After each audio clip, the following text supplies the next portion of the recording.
மாதவிடாய் நாட்களில் பெண்கள் முருகனை வழிபடலாமா, பூஜை செய்யலாமா, விரதம் இருக்கலாமா? இப்படி அனைவருக்கும் இந்த கேள்வி இருக்கும்.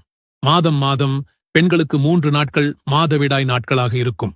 இது பெண்களுக்கு இறைவனால் கொடுக்கப்பட்ட ஒன்று. இப்படி மாதவிடாய் நாட்களில் பெண்கள் முருகனை வழிபடலாமா, பூஜை செய்யலாமா என்று தெரிந்து கொள்வதற்கு முன்னால், உங்களுக்கு முருகன் பிடிக்கும்னா ஓம் முருகா என்ற கமெண்ட் செய்துவிட்டு இந்த வீடியோவுக்கு லைக் கொடுங்க. பொதுவாகவே பெண்கள் மாதவிடாய் நாட்களில் மிகவும் சோர்வாக இருப்பார்கள். உடல் அளவிலும் மனதளவிலும். அவங்களுக்கே தெரியாது அவங்க உடலில் என்ன மாற்றம் ஏற்படுகிறது, அவர்கள் என்ன நினைக்கிறார்கள் என்றெல்லாம்.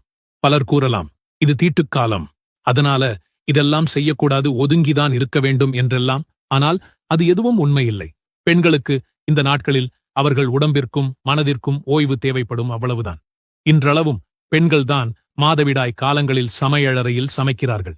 சமையல் அறைக்கு இல்லாத ஓய்வு மற்ற இடத்திற்கும் தேவையில்லை. உங்களால் முடியும் என்றால், உங்கள் உடல் ஒத்துழைக்கும் என்றால் நீங்கள் தாராளமாக பூஜை செய்யலாம். உடல் ஒத்துழைக்கவில்லை என்றாலும் மனதார முருகனை நினைத்துக் கொள்ளுங்கள், அது போதும். உங்களால் விரதம் இருக்க முடிந்தால் விரதம் இருங்கள். ஆனால் அந்த காலத்தில் உங்களது உடல் மிகவும் சோர்வாக இருக்கும். அதனுடன் சேர்த்து நீங்கள் விரதம் இருந்தால் உங்கள் உடல்நிலை சரியில்லாமல் போகலாம். அதனாலேயே முன்னோர்கள் சாஸ்திரம் என்று கூறிவிட்டார்கள். இதுபோல் பல தகவல்களை தெரிந்து கொள்ள நமது ஆறுபடைவேலன் சேனலை சப்ஸ்கிரைப் செய்து கொள்ளுங்கள். Download ShareChat.